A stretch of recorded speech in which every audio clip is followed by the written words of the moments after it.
major luncheons and teas and that in 1998. Wow. And Karin was one of our first fashion show organizers in that day. Yeah. So thank you, everyone, and welcome, Karin.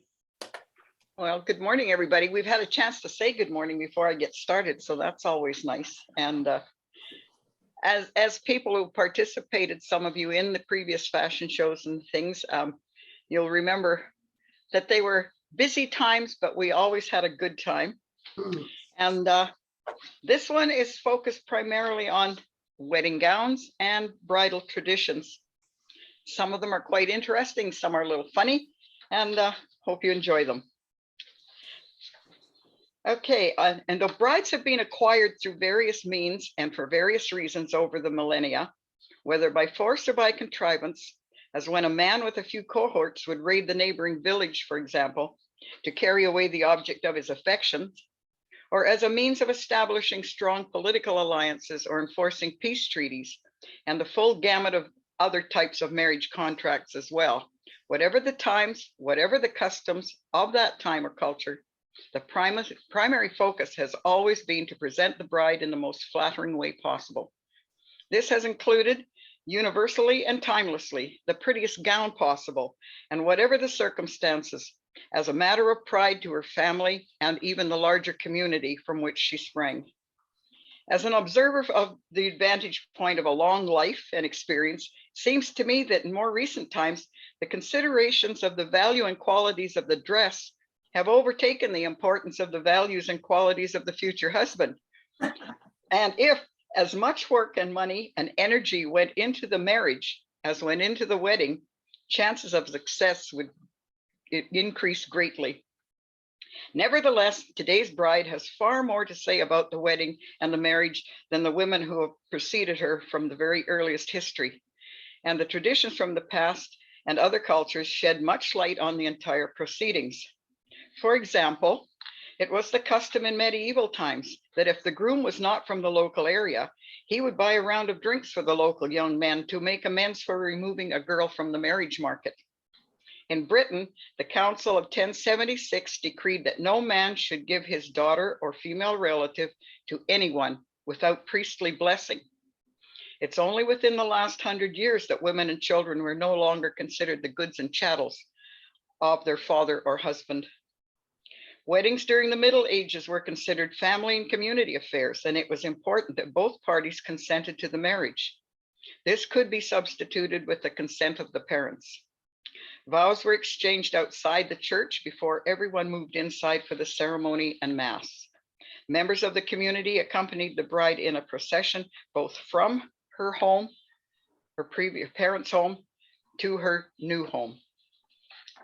In some areas, the wedding celebration guests would bring cakes from home that would be stacked on top of each other, and the newlyweds would have to try to kiss over the stack without toppling it, the origin of the multi-tiered wedding cake.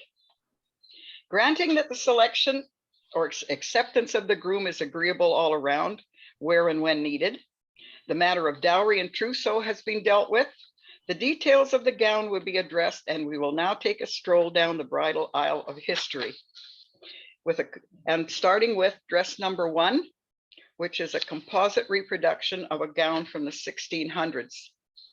As you can see, it's a dandelion yellow moire taffeta underdress of simple cut, much like an extended peasant blouse with the raglan sleeves attached and the expandable neckline. And over the gown is an overdress that's separated at the skirt and bodice, but fastened under the bust at the waistline. It's draped and garlanded with strings of gold beads and pearls, which likely would represent part of her dowry and or the security endowed to her by her father for her own assets within the union. Dress number 2. This next gown is another composite reproduction of the style in the late 1600s. Gown is now a separated garment, and that is that the bodice and skirt are no longer joined. And they're made for mix and match wardrobes, of course. The rose printed satin bodice is boned and pointed in front, with elbow-length sleeves trimmed with deep lace flounce. The skirts fully gathered in lilac satin and the overskirt in the printed satin. For day wear, the area between the throat and the bodice neckline would be filled in with a bib or tucker, and evening wear always demanded décolletage. On this presentation, there's a fine light knitted shawl draped around the neckline. The colonization of North America during the 1600s led the French government to attend to the problem of so many men so far away from home and having few prospects to marry. To alleviate this situation, the king's solution was to recruit women of ordinary reputation to immigrate as well as brides for the men in what would become early Canada. They would be farmers, trappers, traders, accountants, and the military. The king's inducement plan was to present each woman with a trunk or casket filled with clothing and common household necessities to start her off with the basis for life in the New World, where they would be matched up and on their way. These women were dubbed casket maidens and hopefully lived happily ever after. Later, there were further financial inducements for those hardy souls to also have many children, and fines were levied against unmarried men. Dress number 3 is constructed to reflect the fashions of the 1770s and is of striped cotton chintz, revealing the light blue quilted satin underskirt in the latest styling, and it's all worn over a fine cotton shift or chemise with eyelet trim neckline and sleeve cuffs. Bodice is joined in front with ribbons forming the popular decorations of bows, and bows also adorn the skirt. For the marriage, some flowers would adorn her hair and secure a veil, but for regular wear, she would don a linen or cotton mob cap, which would be worn by all women, inside or out. Dress number 4. This is a 2-piece reproduction of style circa 1810, the New Empire style, consisting of a peach pink satin gown and matching velvet coat. Gown is typical with its empire waisted shallow bodice above a tubular skirt. Bodice has small puff sleeves, a shaped back, and the center back closing where there's a little bit of gathering on each side of the closure. The coat is a long, full-bodied adaptation of the original short version called a spencer, and was named for the Duke of Spencer, who, after a mishap that required him to cut the tails off his coat, wore it shortened, and it became a new fashion for the time for men and women. Her basket of flowers and the flower coronet complete the wedding presentation, instead of the normal deep brimmed bonnet that was worn, made in many different things, often out of straw with flower adornments. Number 5. When Queen Victoria married Albert in 1841, she started a new fashion, not just for royal brides, by dressing in white instead of cloth of gold or silver. Her gown was of satin with a deep lace border overlay on the skirt, and matching lace served as her veil. This lace was manufactured and designed especially for the wedding and was very expensive. And I cannot remember, I think there was something like 20 yards of it made. Anyway, the bodice is a separate piece, as is the skirt, and the Bertha collar attaches as separately as well. Skirt is gathered and full, the bodice is fitted and boned, and the Bertha can be removed and replaced with something else for other times. But of course, this being Queen Victoria's dress, that probably didn't happen. She is, in paintings of the event, she's represented as sometimes wearing a tiara and heavy jewelry. In other photos, she's wearing the jewelry, or not photos, but paintings. She's wearing a small flower coronet with little tiny spring flowers and things. Anyway, she always, in every depiction, is carrying a little bouquet of snowdrops, which were Albert's favorite flower. Just a couple of other customs and traditions you might find interesting. In many cultures, the father of the potential bride expected the groom to prove his worth and himself worthy of his daughter before consent was given. And a good example of this is the Old Testament story of Jacob and Rachel. In Victorian England, the young man wanting to propose to his beloved first had to obtain her father's permission, and then he could proceed to ask her. This proposal, if she accepted, was considered a legal obligation, and if he changed his mind, he could be sued for breach of promise. The privilege of the reversal of proposal makers on leap year day can be traced back to 5th century Ireland. And in 1288, it seems that a Scottish law was passed allowing leap year proposals by the women, and the men could be penalized in ways ranging from giving her a kiss to buying her a gift if he declined. And he could be yet another theory put forth is that because February 29th is an anomaly on the calendar and so exempt from regular customs, a single lady could, with a particular man in her favor, go against custom and propose to him. The next gown, number 6, is a reproduction that covers the decade of 1875 to 1895, when basic bustle styles were seen in few variations.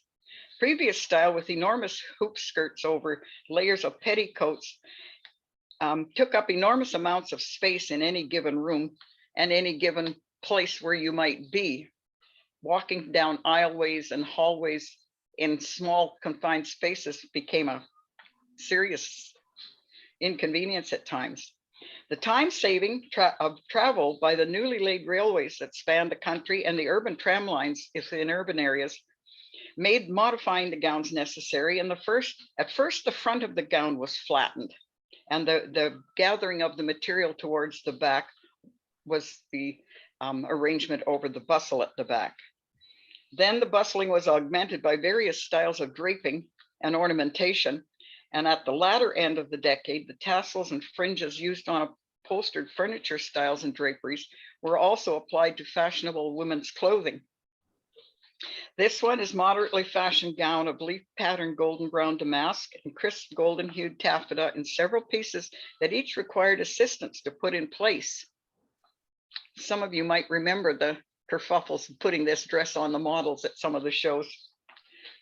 The skirt is a moderately A-line one with additional fullness at the back and cut to accommodate the bustle. The bodice is bone and fastened in front with hooks and eyes, and the neckline and below elbow sleeves are self-ruffled. Over the bustle is a lined train formed by drawstrings that are pulled through little rings attached to the lining side underneath, and to produce the poofing, and that's assisted by being stuffed with tulle between the layers. It's attached to the skirt's waistband by large hooks and eyes, and more hooks and eyes secure the tasseled trimmed front drapery piece. And in heavy fabrics, it would take an enormous amount of strength and energy just to wear the dress and move at all. It's shown with open décolletage neckline, but the dress can be modified for day wear by the addition of a tucker of the gold fabric or the leaf pattern damask or a lace piece. Number 7. I was inspired to make this 1907 style wedding gown when shown the photo of a friend's grandmother's wedding party. Maybe I could mention it was Kathy Marcellus who showed me the photo of her grandmother's wedding party. And of course, I've added a touch or two of my own. Sheer chance led me to find the perfect fabric of modern synthetic fibers, but the original would have been made out of fine wool, linen, or silk, depending on the season.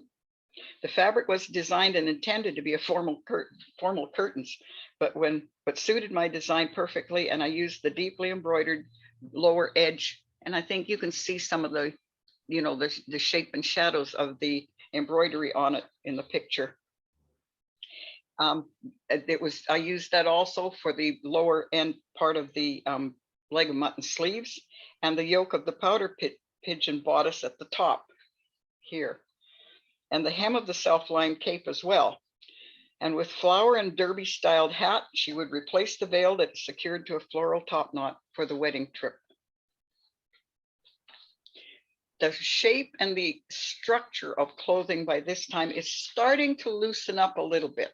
The waist was still constricted heavily by corsetry, but as you can see, there's a lot less skirt and additional pieces of clothing attached to this. It's complete in itself as a skirt and the powder pigeon bodice. Dress number 8 shows how this loosening of fashions is proceeding and transitioning some more. At the end of the Edwardian era, society was firmly ensconced in the new 20th century, and clothing in general was relaxed in cut and fit for men and women. In fact, men's latest style at that time was called a sack suit. In 1914, the Great War began, and soon industry required women to take the place of men, now in the armed forces and shipped off to Europe. And safety required them to shift into practical, much plainer clothing so that they could work safely and easily without the restriction of corsetry and extra layers of clothing, for example, as they worked on production lines and other workplaces. By the time the war was over, women had begun to wear overalls and coveralls for the workplace and at home. Not many of them, but the start was made. And this will lead us to the next program, which will be the history of women in trousers. And now we're all forever in blue jeans. The dress circa 1813, 1815. Oh, can we go back to number 8 for a moment, Ron?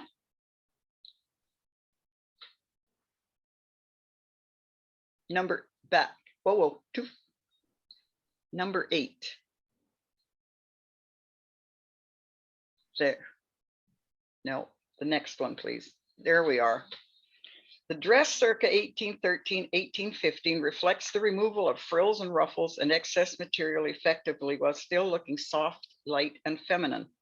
Again, I found just the right fabric in the drapery section of the fabric store with scalloped edging that forms the hems of the tiers on the skirt, which is separate, and topped by a wrap-styled tunic with semi-fitted waist, trimmed with a satin ribbon rosette and streamers, which you can't see behind the wedding veil or the wedding bouquet.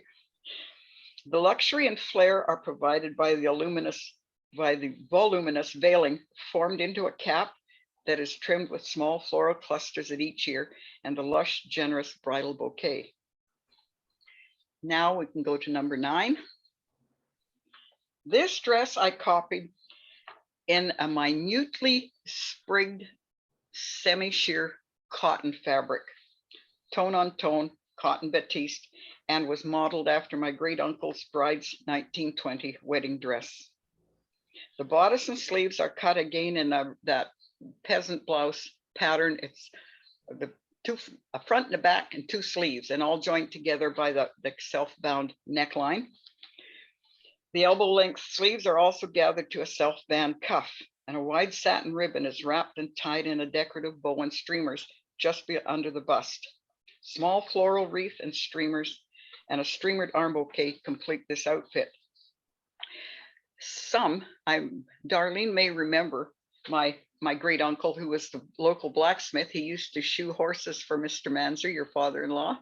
Mm-hmm. And he came to Canada with his sister, my grandmother, and her 3 children when they left Sweden in 1911 to come and settle here in Silver Hill. Uncle's bride was the daughter of the man who trained him as an apprentice in the blacksmith's trade. The model wearing the dress is also wearing the white leather boots that my great aunt wore on her wedding day.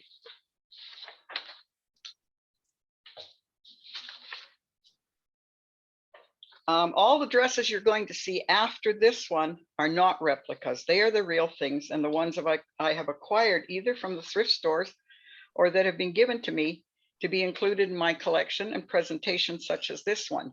Everybody was concerned at times that no one in the family wanted to wear grandma's wedding dress or mom's wedding dress, or simply couldn't fit it. That these dresses have a little extension to their life and get out and about a little bit yet. Once being worn once seemed like not the most practical thing, and that the dress was still in good shape, so why not give it another whirl?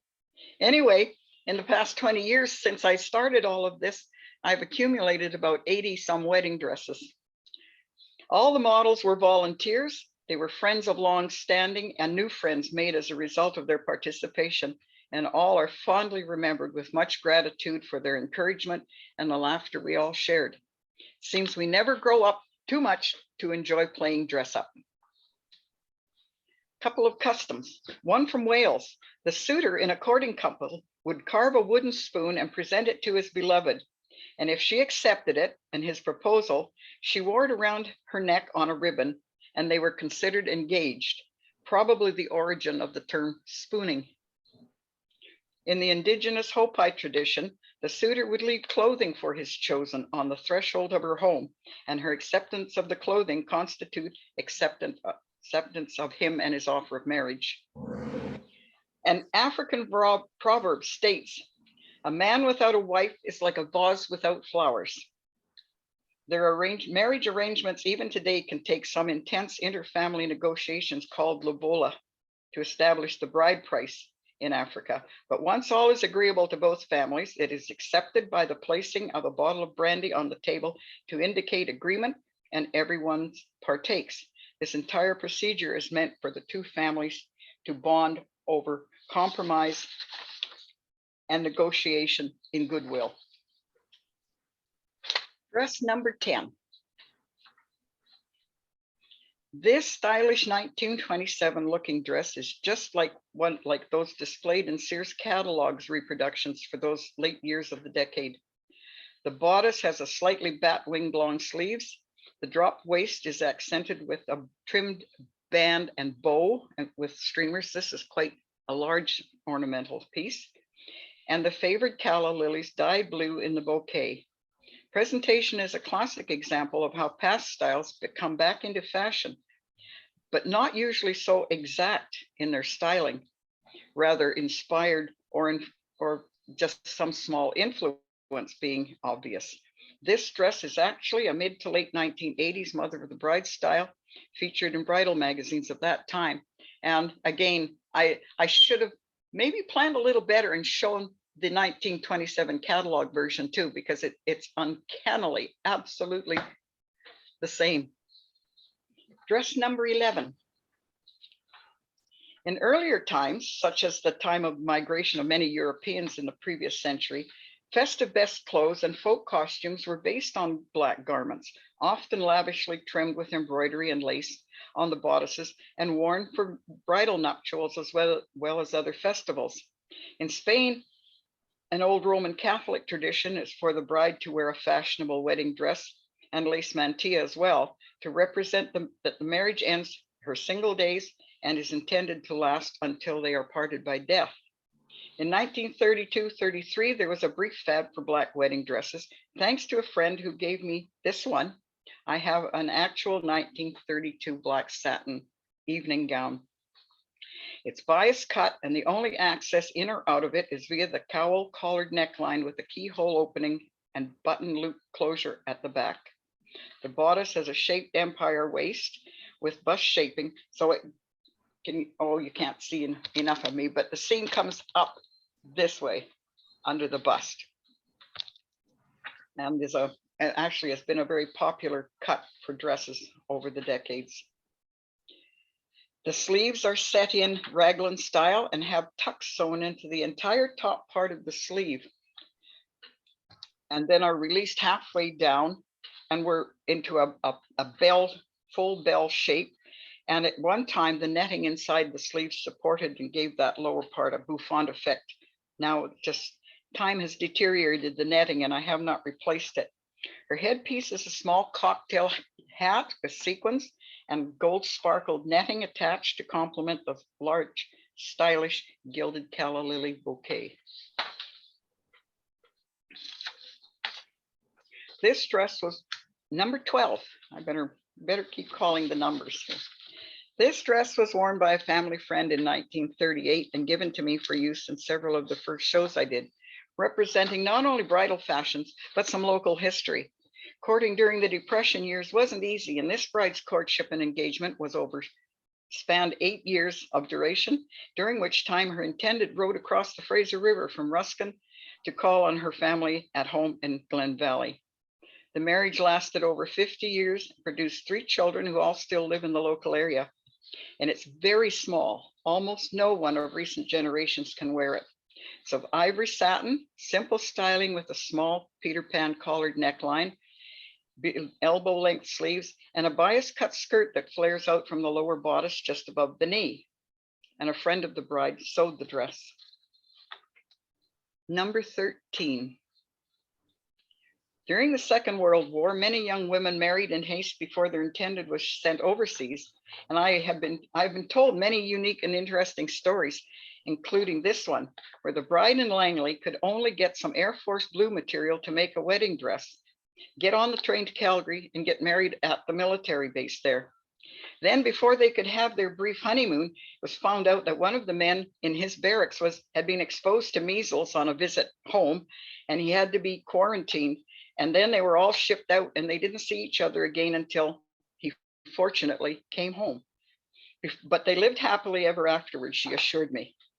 I often use an authentic blue Wren uniform from 1942 to represent some wartime brides, but this white wool suit is suitably 1940s in cut and style and suffices, with its high full sleeve heads, double peplum on the jacket, and trim little skirt.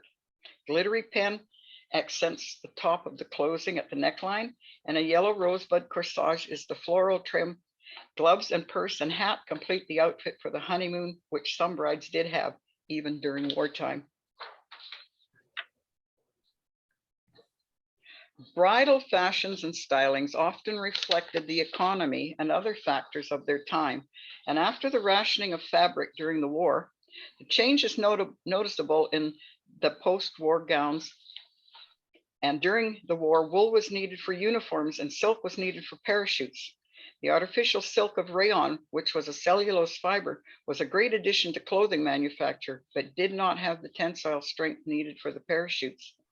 But the more recently created nylon fibers filled the bill, and it was used in almost everything else too, from tires to carpets, as well as clothing post-war. On the other hand, silk was still preferred for bridal gowns. Dress number 14 is a gown of 1945-46 vintage, which I have determined only by the details of construction and by its wrinkled lower skirt. After being packed up and moved, it is badly wrinkled. And so I'm assuming that this is a rayon satin. I haven't been able to find a scrap or an edge where I could snip a piece away and give it a burn test to be absolutely certain. The skirt is not bias cut though, and has a generous look about it that extends into the small train. The bodice is cut with a strapless satin lining under the lace that appears to be made expressly for the purpose of a bodice front on a dress such as this. Has full cut sleeves that end in lily points, and has a side closing as well as a neck opening at the back. Number 15. This dress is very late 40s or early 50s, with its very simple styling like the wing collar and the little curved hem at the front. It is of heavy slipper satin that I believe is silk rather than rayon, just by the weight of it. Without a burn test, again, I can't be positive, but again, there's still no extra on the seam allowances and stuff. It was cut to fit the bride, and that's all there was to it. But you can see again, post-war rationing doesn't exist in Canada, at least, although it extended into the 1950s in Britain. It has a generous self-train and lily point sleeves, has a side zipper closing and front buttons as well. The veil has a sculptured ribbon edging on it.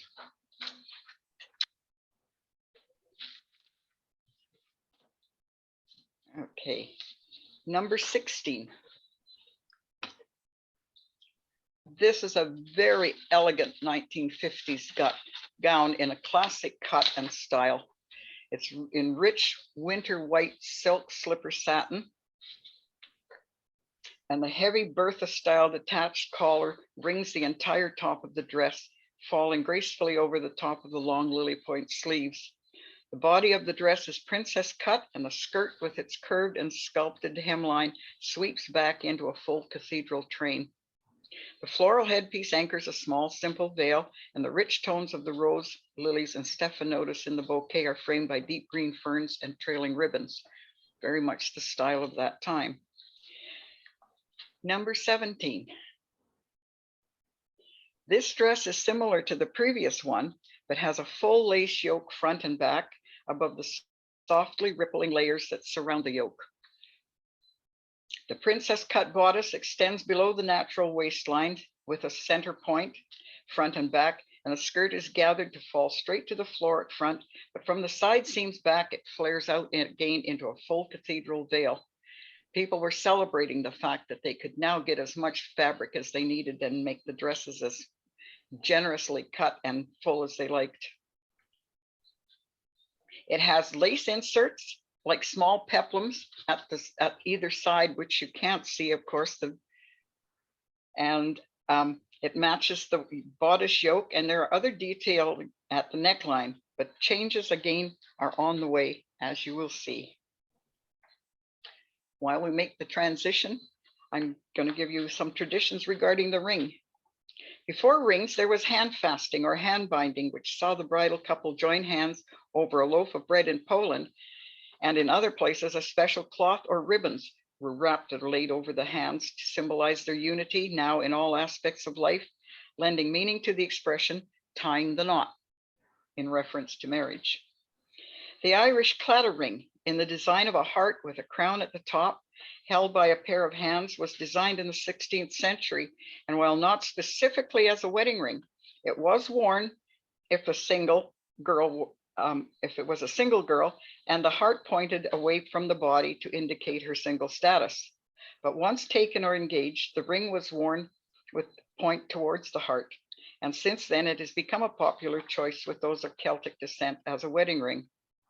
Although exchanging rings isn't a tradition with the same meaning as Western culture, an exchange of jade between the marrying families signified a warm welcome to the others. And although pearls signify tears in the Asian culture, the practice of Asian grooms giving pearls to their bride as a wedding gift has become a Western tradition as well. In Russian tradition, 3 rings in different colors of gold represent God the Father, God the Son, and God the Holy Spirit.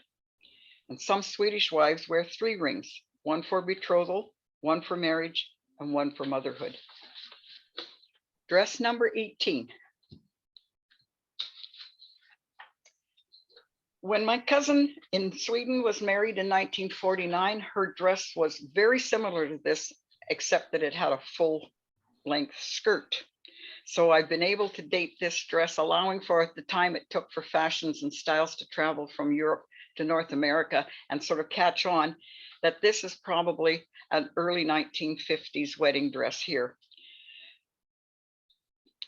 And you can see it's quite different in styling, of course. It has a shallow neckline, short sleeves. The bodice is entirely lace covered right to the dropped waist, where the skirt is very crisply pleated onto the seam there and extends to, well, depending on how long your legs were or how tall you were, it might have been mid-calf length for a taller person, but it's still above the floor at an ankle level. We've placed a hat, a soft picture hat for an afternoon wedding styling with daisies around the edge of it to match the daisy trim on the sleeve and neckline edges. Number 19, please. In 1947, when Christian Dior introduced his new silhouette with the tiny waist and either very, very full skirts that were often crinoline or with pencil slim skirts, there was a whole new look. This gown, shown in full wedding presentation with short poofy veil and small tiara and a pink and white carnation and rosebud colonial bouquet, was actually worn by a friend at our 1958 graduation. And we were the first class to complete high school from grades 7 to 12 in the building on 7th Avenue. It was also BC Centennial that year. Now, many of these dresses were strapless, as you can see, and came with their own little bolero, and went on to become wedding dresses for those girls who graduated and got married before the end of the year. The full gathered skirt over a taffeta and tulle lining has a handkerchief hemline, and the nylon or organza fabric has a small leaf pattern on it. And the midriff is a pleated taffeta in a cummerbund styling. Because her personal story goes along with this too. When my fellow grad married 4 years later in a very similar but new dress, her maid of honor got fogged in on Vancouver Island and couldn't come over to the wedding. And fortunately, the bride had the dress here with her. And if it fit me, I would stand in as the maid of honor, matron of honor, and it did fit. So I became the new bridal attendant for her. Dress number 20.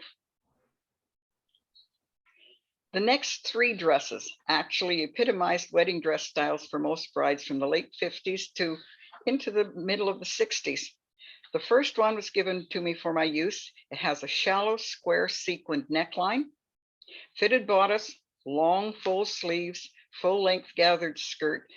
But the skirt is in alternating panels. The front and back center panels are of plain tulle with the motif from the lace appliqued on them and sequined somewhat. And of course, the side panels are gathered to the skirt, are in the lace that the bodice is made of and all over patterned.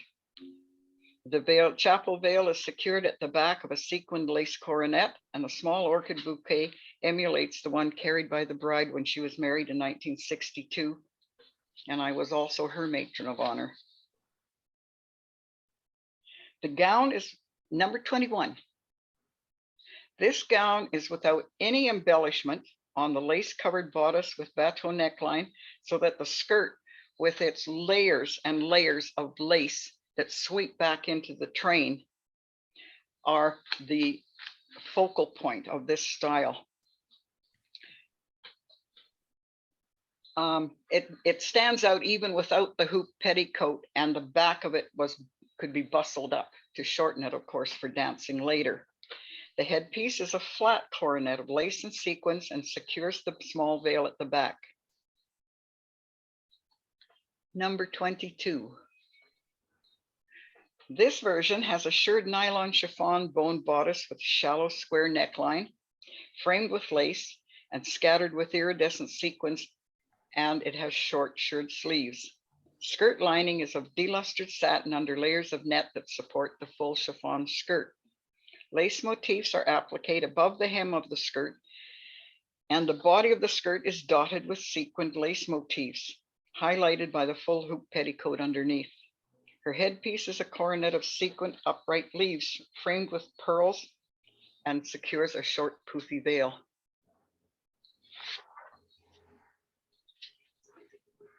There were various versions of these long gowns, and some of them were even short, but the short styles were becoming alternatives in styling, as you'll see in the next 3 dresses. Number 23. This shorter 1963 gown is a bengaline, a firm fabric with a fine corded appearance that was popular for evening and formal wear even during the previous decade. The lace bodice is empire styled with full length sleeves above a princess cut midriff, and the skirt flares out nicely over an unhooped crinoline. The hat is a wedding ring style with the new fashion statement bow in front, and it's topped by a small bird cage veil of the same, and the hat is made of the same bengaline fabric. Much earlier in my collecting career, I also acquired an olive green sleeveless dress in the same fabric in a similar style, and often use it as a 1960s graduation dress, as well as a bridesmaid's presentation. Some of you who have done the modeling will remember that dress being worn. Number 24. The second short dress is circa 1965, basically a short version of those previous long ones, with its lace yoke, shallow square neckline, and lace over chiffon bodice lined with a sweetheart neckline. The layered gathered skirt has scalloped lace edging at the hem and benefits from a moderate crinoline. Short veil is anchored by a small floral coronet. 1925, number 25, please. Now we're back to a less formal presentation altogether. And this wedding suit is all over lace, a jacket over skirt, Has a deep collared horseshoe neckline, and it was perfect for civil or afternoon weddings, but it had a long skirted version too. And much more recently, one was given to me, and as well as 2 full gowns with jackets in similar tailored slim skirted styles, all from individuals who were looking for some place to see that the dress could be used again. The hat is of gathered organza shaped into overlapping petals, has its own veiling, and the corsage on the prayer book will again be worn on the lapel of her coat that's for the wedding trip. Again, times and styles are changing. The earlier part of the 60s, as you saw, beside the gathered full skirts, had its scaled down alternative, as seen in the little white lace suit. And as the decade moved on, the silhouette became a little of each, with skirts becoming belled at the waist and then being pencil slim at the hem, either short or long, and a new range of frosted jewel tones and deep pastels prevailed in bridal attendance attire. And the entire silhouette of the wedding dress altered. Number 26. This gown shows how the transition took place. The bateau neckline is still favored. The long sleeves, as well as the fitted bodice with empire waist, sometimes still covered with lace. But as you can see, just barely behind the bouquet, the skirt has altered to a smaller structured one, beginning with the princess cut front seams that become deep box pleats at the natural waist to poof out and shape the top of the skirt, which still shapes at the back into a small train, and it's looped up on the wrist so it can be carried for dancing. The fabric of this dress is crisp, heavy taffeta lined to hold its shape with pellon and other stiffening materials. The floral poof headpiece secures the short veil. Number 27. This simple little empire waisted gown with its slightly flared skirt has a full sweeping cathedral train attached at the back waist seam. The gown and train are of delustered lightweight polyester satin, but the unique feature of this gown is the 3-dimensional organza flowers that are attached to net on the bodice and sleeves and form a dense band at the hem as well. And it's a deep band that's shaped in little points. 50 years later, these 3-dimensional type organza flowers were again incorporated into wedding dresses, but on a much larger scale. And some of you, I'm sure, have seen those wedding dresses with the great big swirl poof of organdy ruffle, for example, that forms a large rose or one or more on the skirts of the gowns of the early 2000s. This deceptive simple gown with such lush and unique details is one of my favorites. As the 60s moved into the 70s, lifestyle choices were becoming less and less conforming, and there was a big movement back to basics and people becoming interested in growing things themselves and making things themselves. Handcrafts and needlework were popular crafts and hobbies. What was that little beep? And along with these changes to less is more and back to nature, fashion changes took place, and as did how weddings took place as well and what was worn. Dress number 28 is my Flower Child wedding dress, entirely hand crocheted, and it has a square yoke, again raglan styling so that the sleeves attach to the yoke were in a line with the bodice. The hems have floral motifs as well as the hems of the sleeves, and the entire body of the gown is rows of double crochet alternating with double shell crochets and a cotton lining. In this presentation, she's wearing a daisy wreath and carrying a small bouquet, a bunch of daisies, and in bare feet, as a flower child should. Sometimes the flowers are replaced with yellow sunflowers. Number 29 Whoops, we skipped one, Ron.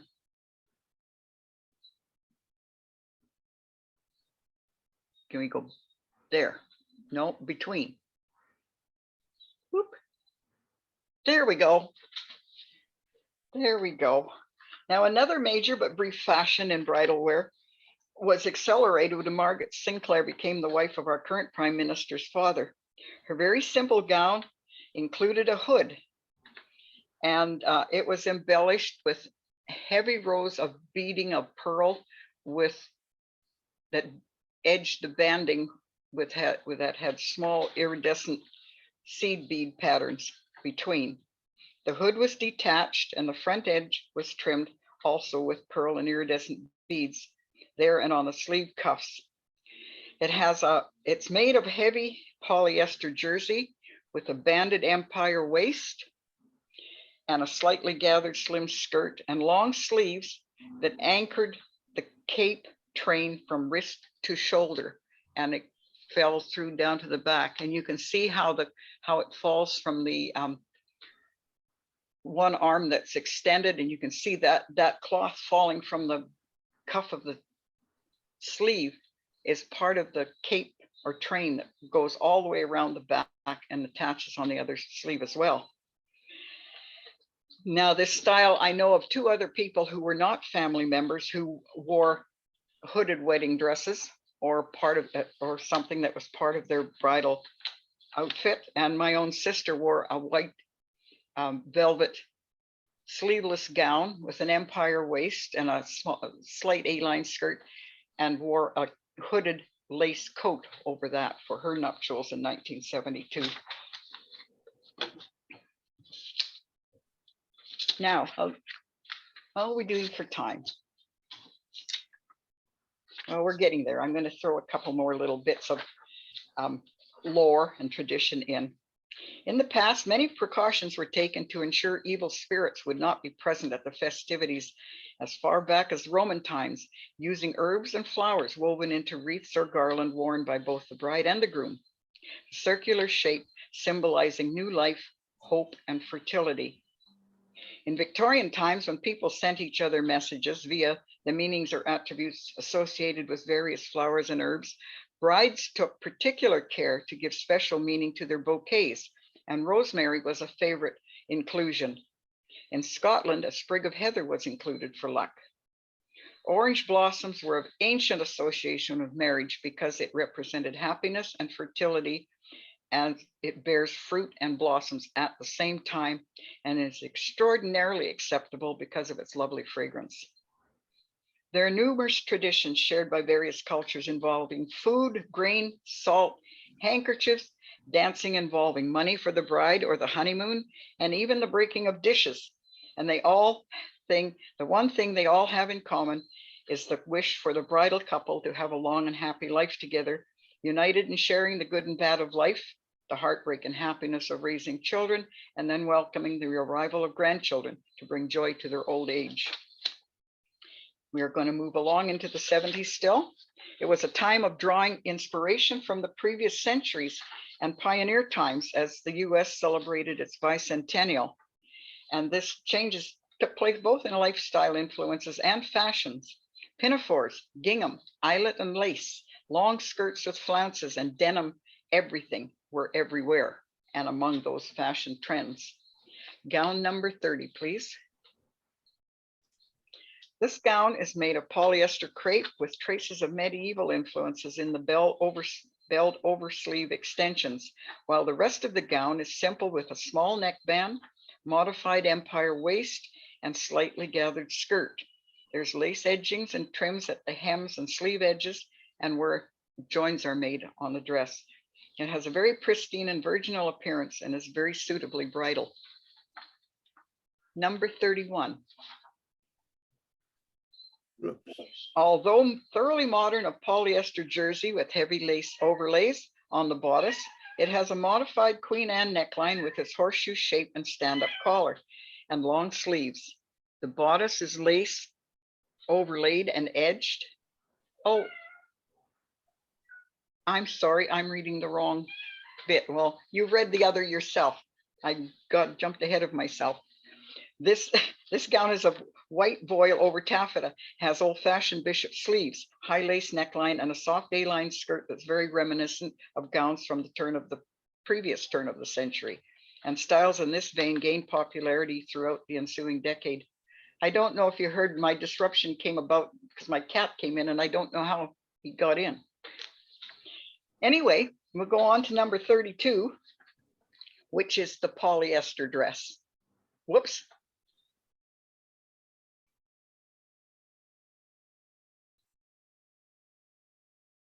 There we go. And it is very modernly polyester jersey with heavy lace overlays on the bodice. There's a modified Queen Anne neckline with the horseshoe shape, stand-up collar, and the bodice is overlaid and edged with lace. The skirt falls plainly from the empire waist, and at the Watteau styled back falls from the shoulders into a nearly cathedral length train. Now, Watteau style was named for the artist who portrayed in the early 17th century numerous paintings of women in their homes wearing morning gowns, of house dresses, of various fabrics, but they all had this falling piece. The back fell loosely and with lots of volume from the back of the shoulders. And that was named for the artist. I don't know who, I've never been able to track down who actually created that slightly inventive style, because it was very different from most of the clothing at that time, but again, worn only for day wear at home. Number 33. This gown is a more elaborate one, but still with a vintage look to it, with the deep lace flounces on the sleeves and at the bottom of the swinging A-line skirt, and the scallop lace trim edging the deep round neckline.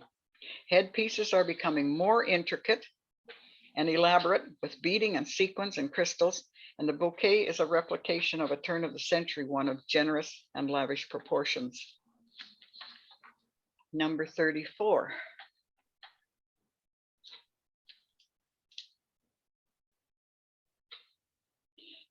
This dress has its own story, and I'm going to take a little time to relate it to you, because it was a local lady who gave this to me. They had celebrated their 40th wedding anniversary a couple of years prior to the time she gave me the dress. But when she gave it to me, she told me a story that how they got the dress, and it's interesting. I was quite entertained by her telling me it. I hope I can do it justice myself. It was bought in Gastown in 1976 for a December wedding of that year. And it's made entirely of, it's unbleached cotton with imitation hairpin lace lavishing around the neckline down the front. The lacing at the bodice goes through the lace trim. The sleeves are slightly belled with some more of that lace on the hems. And the skirt is generously gathered and A-lined with a deep flounce at the bottom. But it's, the groom's mother was against the wedding being so soon, as the couple had only met in September. And as if confirming her opinion of the day of the wedding, the wedding party was at the church waiting for the floral arrangements and the headpieces to be delivered, and they never did arrive. And eventually they went ahead with the wedding anyway. And from just a couple of casual remarks she made, I think someone ran down to the local grocery store and bought up all the flowers they could get, and they had to fashion their own arrangements, bouquets and headpieces for the wedding. But the marriage lasted and endured despite this little glitch in the arrangements. Today you see it with a picture hat and a replica basket bouquet that of the type my sister carried in 1972, but it goes very well with the dress. And it has that lovely old-fashioned look to the whole thing, which was the style at that time. Number 35. This is another gown circa 1980 that echoes the turn of the century, and with its high lace neckline, deep lace flounce falling from the yoke seam over the shoulders like a cape, and sweeping back into a cathedral train. The gown is of Chantilly lace over taffeta, and guipure style lace outlines the neckline and hem, flounces, and the waist seam. The hat she is wearing is rapidly becoming a most popular bridal headpiece, with or without lavish sprays of flowers, beads, and ribbons or veiling in decorative bunches or trailing down the back. It can be carried by loop over the wrist or bustled up for dancing. And the bouquet has a touch of vintage to it as well, with its loose casual arrangement and lavish ferns. This particular dress is also one of my favorites. Bridal dress took a decided turn in 1981 when Princess Diana's designer gown with the big neckline, ruffle, and sleeves and enormous skirt was revealed, and she walked down the aisle to marry Prince Charles.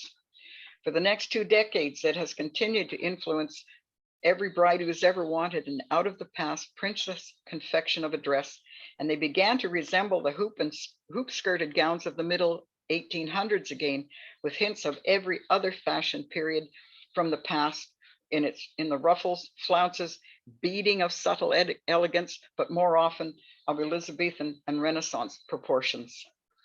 Dress number 36. This particular gown went against the increasing popularity of lavish ornamentation, and is a little more like Princess Diana's, because hers was again fabric with lace, but there were very little sparkly ornamentations on it. It echoes the turn of the century. This particular gown, it's of soft ivory colored delustered satin. It's more like a 1830s gown, with its wide shoulders, small puff sleeves, fitted bodice with pointed front waist seam, and the moderately full gathered skirt ending in a very long train. And we had a flower girl available to help carry the gown. It's sedately sophisticated and elegant because it has no lace or ruffles or beading of any kind. The headpiece is a hand crocheted lace picture hat with small flowers trimming it, and the bouquet is a small scale one of fully blooming pink lilies and buds, small sprays of apple blossom, and green leaves. Dress number 37. Here we have a shining, sparkling white polyester satin gown with all the features that were inspired by the Diana gown. A sheer yoke over sweetheart neckline of the bodice with high lace neckline, big poofy sleeves with roses and bows above the seam where the lower sleeves join the poof, and a full double flounce skirt extending into a very long train. And at the back waist, there's a huge satin rose above the anchor button for bustling the skirt.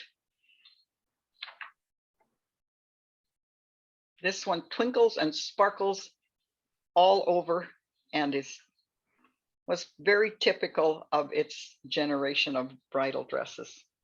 Number 38. In contrast, this is another simple gown of crepe with a slightly poofed elbow length sleeves and a slightly flared skirt, fitting closely at the natural waistline, falling from the low empire waist seam. Bodice has lace overlay applied in an asymmetrical ending over the left hip. The hem of the gown has an embroidered scallop lace edging and only a very slight train. It looks a little, it has a slight backwards to the late 70s look about it, this one, but nonetheless, there was always options. You didn't have to wear what everybody else had. Number 39. This is another of the typical 1980s and 90s gowns. Again, the sheer bodice with a high decorative and lavishly sequined and beaded lace motif neckline. The two-part sleeves are poofy, lacy, and beaded all over, as is the slightly dropped waist bodice. Full skirt has points of sequined and beaded lace extending upwards onto the skirt from the hem and all the way around to the hem of the lavish train as well.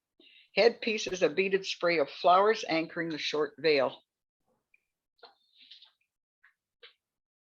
Dress number 40.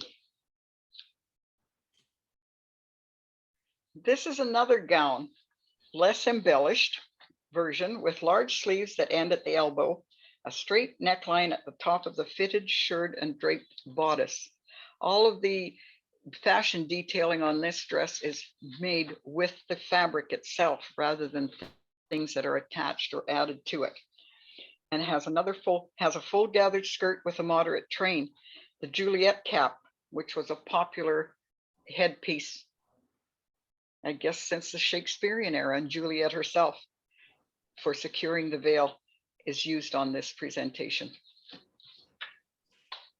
Into the 1990s, the big sleeved, lavishly beaded and ruffled gowns continued to be the most favored, but now a little color was added, mostly in pink, in sashes and other accents and trimmings, and the fishtail style or trumpet hem is moving into the alternative choice bracket. One gown I have is white satin, shirred from the big sleeve bodice to the midpoint of the thigh, where it has a shirred pink satin girdle with a huge bow at the rear, and then the skirt splays out to about an 8-foot train with layers and layers of white satin ruffles.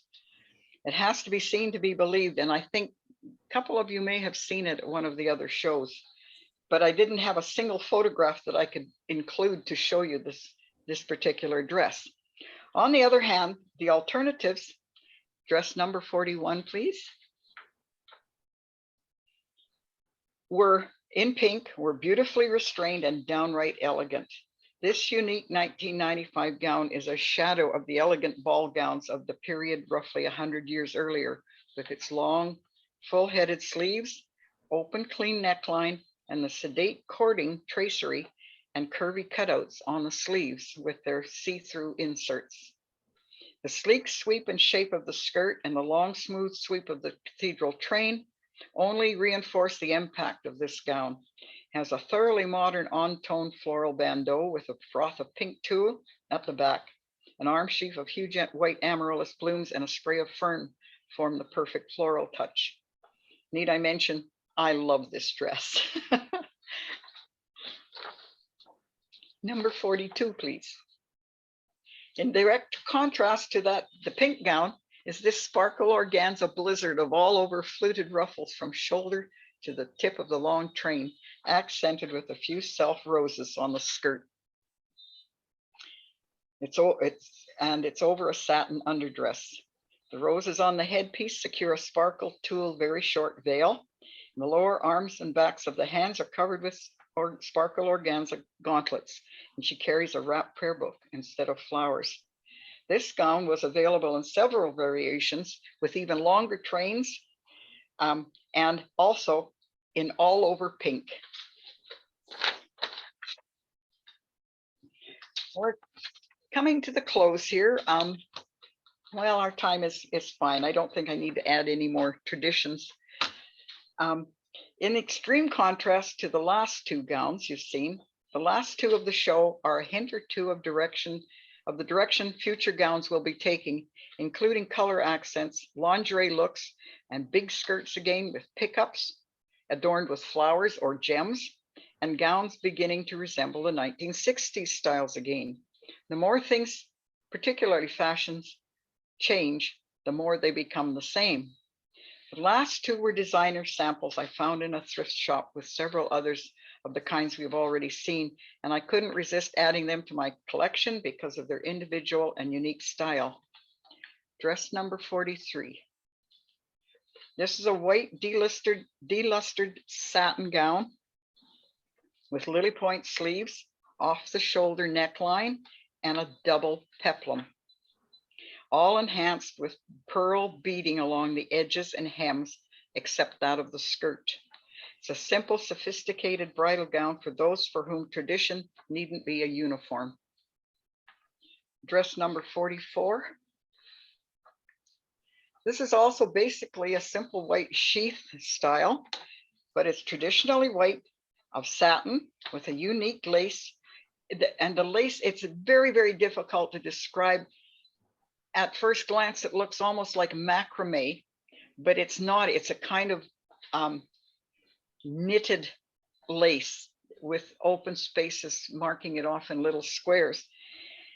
And the whole bodice has pearl beads hanging in tassels all over. And there's a heavy row of pearl tassels all around the almost natural waistline as well, right around from front to back. And these tassels are in groups of 3 and about 3.5, 4 inches long. It's a very, very unique dress. And of course, the pencil skirt being slim and unadorned. And this completes our fashion show for today. Thank you for attending. Yes, now I'd like to ask if anybody has a wedding story that they'd like to contribute for us to share.